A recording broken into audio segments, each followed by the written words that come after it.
Well, good morning. We are back at it, day 2 in Portland, Oregon, Core 4 Adventures. We had such a lovely day yesterday. We said this morning that people here in Portland are just so nice. They are Midwest nice without the judgment. So Portland is known for their donuts. There are multiple donut shops throughout the city that everybody raves about. We've chosen to go to Blue Star Donuts. There's also Pips and Voodoo Donuts. Lots of choices for everyone, but we've heard these are gourmet and absolutely the best. So that's where we're going to start today. And then we'll be off in a little while to a place called Hopscotch, Portland, which is going to be a multimedia interactive sort of place that includes apparently a large ball pit that we're all going to experiment with. And then after that, we'll grab some lunch. Then we separate this afternoon. The girls are going to go up and see the Pittock Mansion while I find a suitable location to watch the big game today. All right, let's get going. We're here for day 2 in Portland, Oregon. Let's have some donuts. Blue Star Donuts was established in 2012. Known for their gourmet brioche-style dough and creative flavors, Blue Star takes donuts to a whole new level. Made fresh daily with high-quality ingredients, their unique creations range from classics like vanilla bean to bold combos like passion fruit and cacao nib. We couldn't visit Portland without indulging in this local favorite. We indulged in some truly unique flavors, like the blueberry bourbon basil donut, the buttermilk old-fashioned donut bites, the chocolate bergamot old-fashioned donut,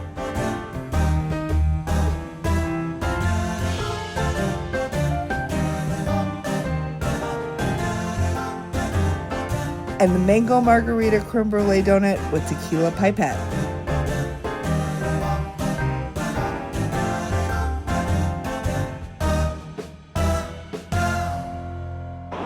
Okay, we just finished at Blue Star Donuts, a delicious and yet sugary way to start the morning.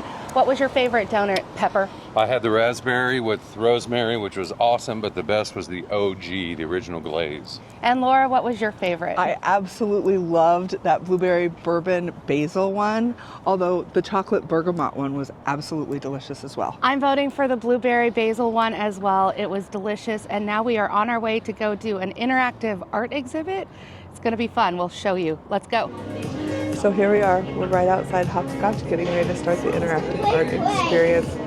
Cannot wait. This should be a lot of fun. Just based on the coat check area. Take a look.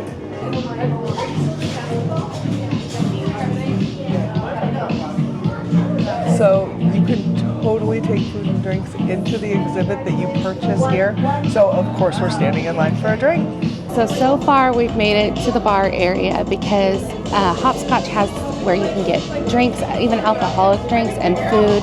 So we're going to get a little bit of food because all we've had to eat today is donuts. We need something to counterbalance the sugar. We're going to sit here, have some pretzels and cheese sauce and some cocktails, and then we're going to maybe get some popcorn to take with us throughout the exhibits. It is self-paced, there's no time limit, so you get to take as much time as you want to, and 2 of the art exhibits today are interactive where we have to take our shoes off, so socks are required if you're ever coming out to Hopscotch. So far, it's pretty cool. Along with specialty cocktails inspired by the exhibits, Hopscotch features an exciting menu developed by Top Chef alumna Sarah Hallman. These pretzel bites are like covered in Parmesan cheese, and they're hot and fresh and warm, and you can pull them apart and you can dip them in this cheddar cheese sauce or the cranberry sauce, and they are amazing. Amazingly good, surprisingly good. What do you think, Laura? These are absolutely fantastic. There's several kinds of cheese on these little pretzel sticks. I know they mentioned brie as well as Parmesan. Oh, so good. They are delicious. Delightful here at Hopscotch. Here's the way you do it. You gotta take 2 pieces, one for the cheese, and then one for the cranberry thing here. And then you put them together for one flavor. Moving into the immersive art gallery, our first exhibit was called The Walls Within, celebrating the vibrant street mural culture here in Portland.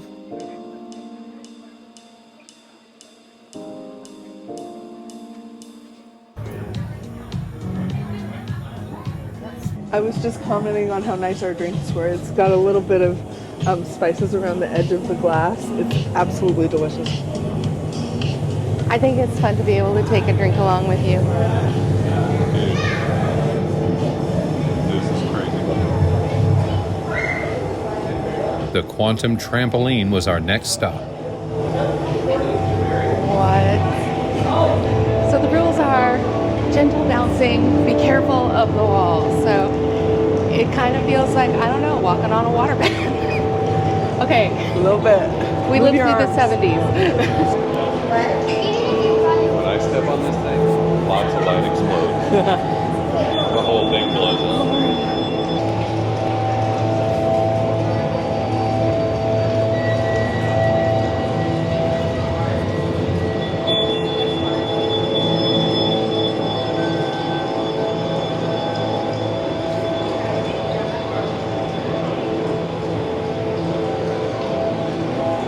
So cool.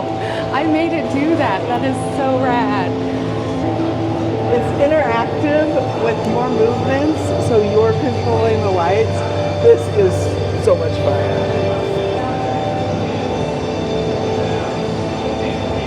And the floor reacts as well. It is just too cool.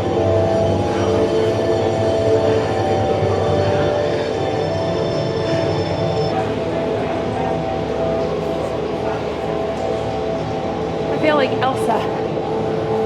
It's like either Elsa or Mickey Mouse and the Sorcerer, where he's like, Fantasia, right? I'm making you do that. Oh, So cool. this one's definitely a winning exhibit. I'm obsessed. So much fun. Next up was Chromesthesia. So each of the rooms in this exhibit pairs a specific music or sound with the color of the room. There's red, blue, and green. So this is the red. So we're saturated with red right now. It's so intense. It's like, oh, It really is intense. it's overwhelming. Red is a very intense, high energy color, and you can feel that. You can like feel the, just like the surface of the sun energy. Okay, this is much more serene feeling, definitely much calmer. I enjoy the blue light a lot more than the red light. Oh yeah, totally different vibe. My first thoughts are violet. You're turning violet. Violet? You're turning violet, Violet? Yes. Look like violet. We do. Yes. Did they do this Yes. in Willy Wonka? Is this Willy So I look Wonka. as violet as you do. Our skin legit looks violet. Violet. All right, so now we are going into our third and final room. And this is a green room. And so we're bathed in green color and light. I actually think the walls, I don't know, they may be painted white. And this is just a reflection of these big lights up here. Let's see if I can show them to you.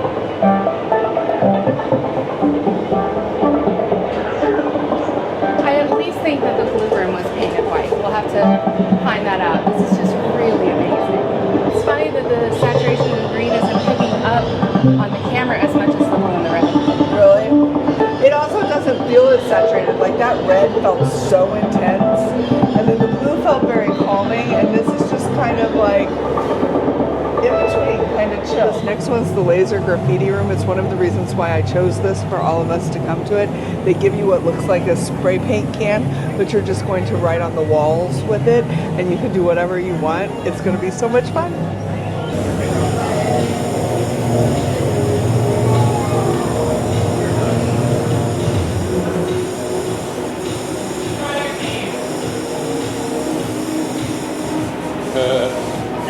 This is cool.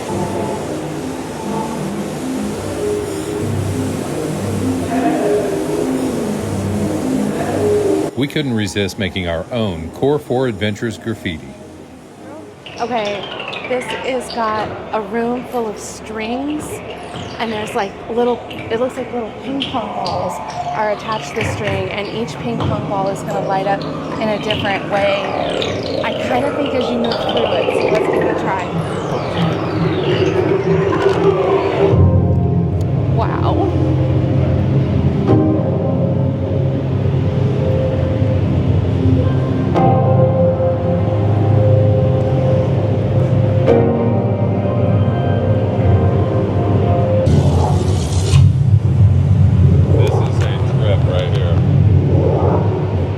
sound is 8.2. It's coming from all sides. And the room and your perception and everything changes based on how the lights move. There we go. Oh, super bright now. All right. It was otherworldly to be in the middle of this exhibit.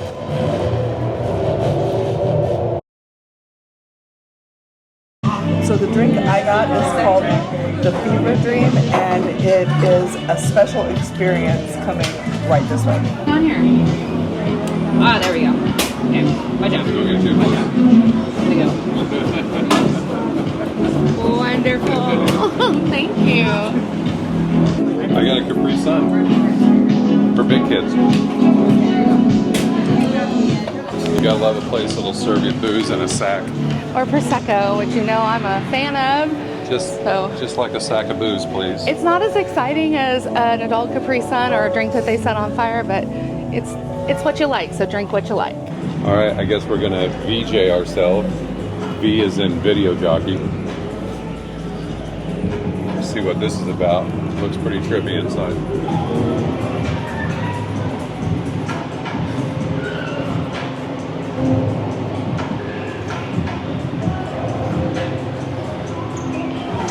It's a giant ball pit for adults.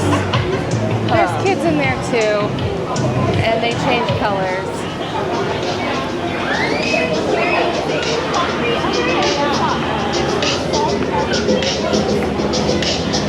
I may be good not going in the ball pit. That trampoline I would definitely hit again, but It doesn't seem quite sanitary, so we might be passing on this one, but if it's your thing, that's cool. All right, so we just finished at the Hopscotch Interactive Art Gallery. It was so cute. What was your favorite part, Pepper? I'll go first with the one with all of the lights hanging from the ceiling that were in rows, and with the 8-point whatever surround sound. It was just ridiculous. And Laura, what'd you think? well, that was my favorite too, but my second favorite was where you got to be your own VJ and you got to interact and have all kinds of fun little dance things happen when you got in front of the screen. And for me, it was definitely the room that was turned into this like giant little trampoline where every time you stepped or moved your arms, the lights went with you and you were controlling it. I could have stayed in there for hours. And now, before we all split up, we're going to go grab a little lunch, and then Carol and I are going to head up to that mansion. And Pepper is going to go watch the big game. It's almost kickoff. So the girls are off on our own now. We left Pepper to go watch the big game, and we came up here to Pittock Mansion up on the hill in Portland. So this is the home of Henry and Georgiana Pittock. It was built in 1914 and it looks absolutely spectacular. It has been built in the French Renaissance style, so it's going to look a lot like a French chateau. And even if you don't want to tour the mansion, you should really come up here because there is an amazing viewpoint of the city where you can see almost everything all in one shot. So it's going to be a great afternoon for just us girls, so let's get started. We started off taking in the amazing views of Portland and the Cascade Mountains before heading into the mansion itself. So we learned yesterday that Henry Pittock was a young man who grew up in Pennsylvania, and he did a wagon train to the west with his brother, and he landed here without any money. But his father was like a typesetter or something like that, and so he got a job with the Weekly Oregonian, and he was a typesetter. Henry Pittock, in lieu of pay for a lot of those years, took some shares within the company each paycheck, and by the time that the true owner was losing his possession, Henry owned enough stock in the Oregonian that he could claim ownership.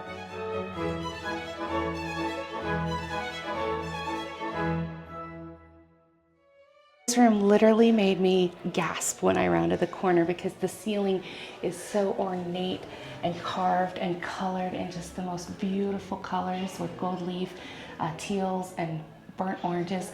This is the Turkish smoking room, and it looks like that was like a thing that they had in like the early 1900s. In the rich homes, in the mansions, they would have a dedicated room that people could come to after dinner and enjoy some tobacco. So It's the Turkish smoking room. Beautiful.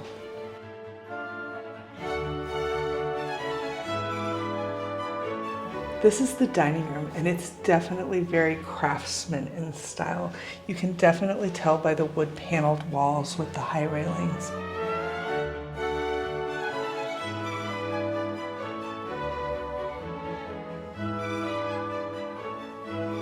And it also has these beautiful beams and coffered ceilings, which is also indicative of the craftsman style.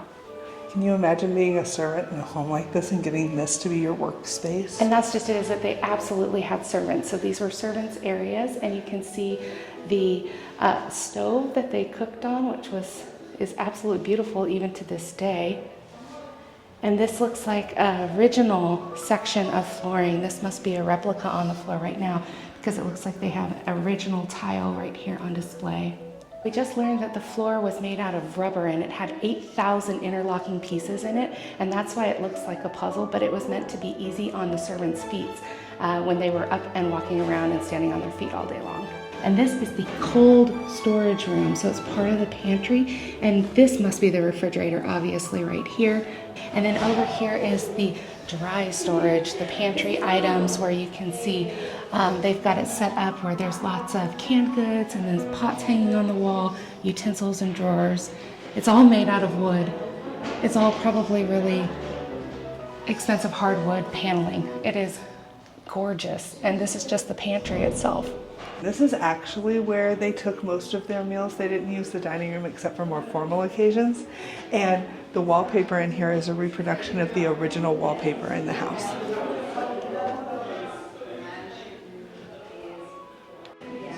So now we're going to start upstairs first, so we get to go up this amazing, amazing staircase.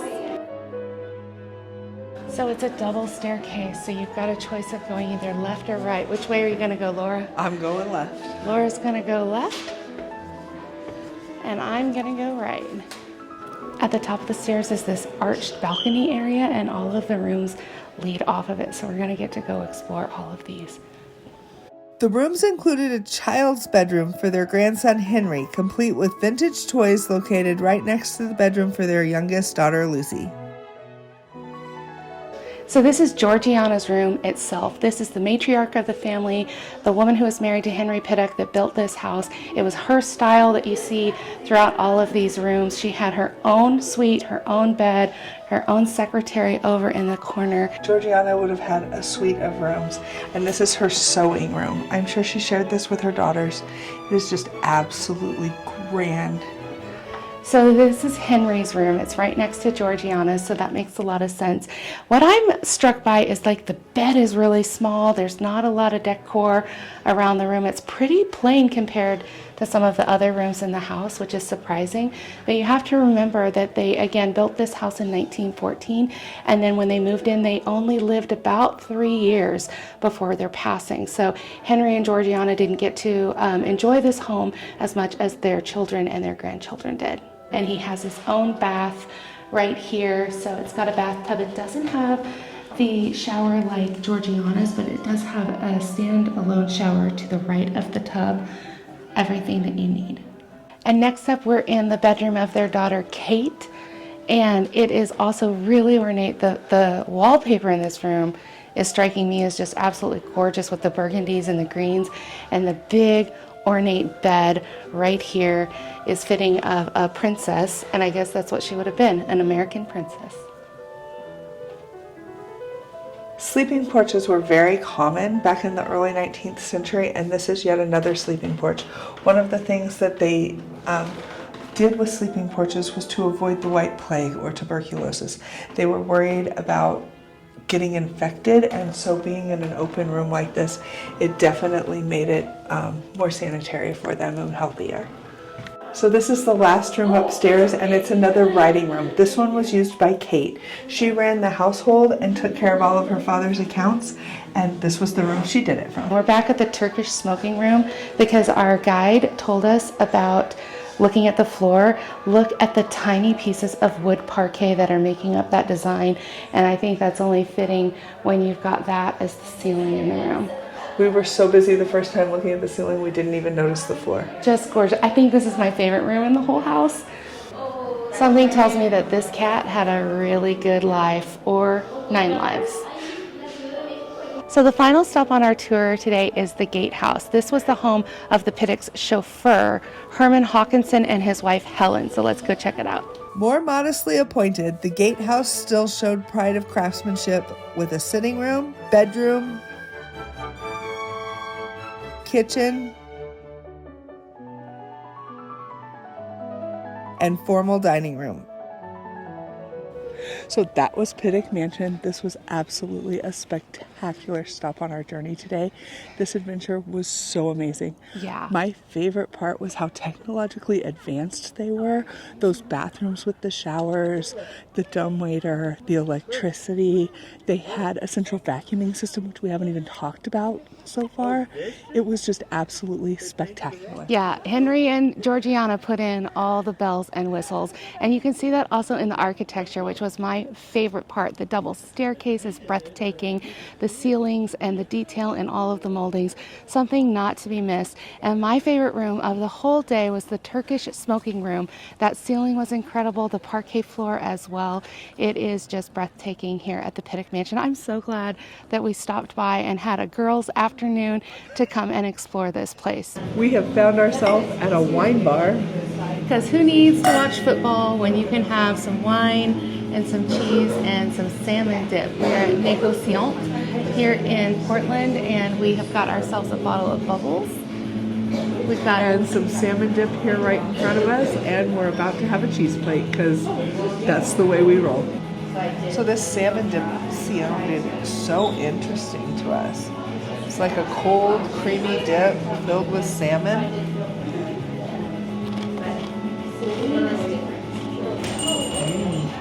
That's really good. It's served with kettle chips and these little pickled peppers.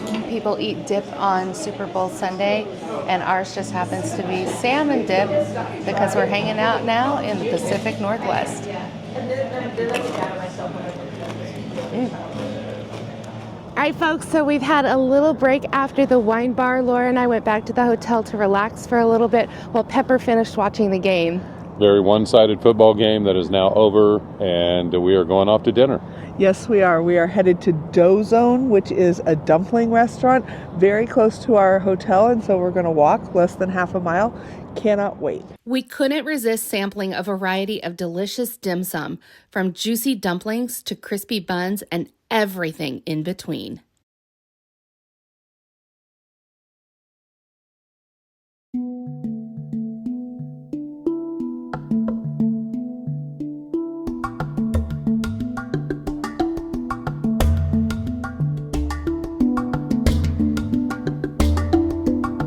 All right, folks, we had a delicious dinner at the Dozone. It was absolutely perfect. A lot of dim sum, a lot of different varieties. It's kind of a chain restaurant, but we really thought it was great. It was absolutely fantastic. Those soup dumplings were to die for. But the one thing we hadn't done on this trip was get some ice cream. And everybody says that Salt and Straw is the place to go. So guess what? We ended up at Salt and Straw. We've tried several different varieties. I landed on the sea salt caramel ribbon and the chocolate fudge brownie. I think Carol had the same. Absolute same thing. What'd you have, Pepper? I had the chocolate mint and a chocolate waffle cone, and it was incredible. You can tell it's handcrafted, handmade, and just next level ice cream experience. It was the perfect way to put a cherry on top of our time here in Portland this weekend. We had such a wonderful time today where we went out and we had Blue Star Donuts to start things off, and then we went to Hopscotch, that interactive lighted art museum. That was pretty dang cool. It absolutely was fantastic. After that, Carol and I went up to the Pittock Mansion and toured that, and then went to the wine bar and had a lovely cheese plate and some salmon dip, while Pepper... Yeah, saw the Super Bowl and then met back for that Dozone and had that Asian food tonight. It was so good. We had so much fun here in Portland, but I have a list of probably about 10 other things that I want to do the next time we make it up here. So we'll have to do that right here on Core 4 Adventures. Because you know we're going to make it back up here. The Core 4 absolutely loved Portland and Love would this come town. back anytime. Thanks Loved so it. much for watching. We'll catch you next time.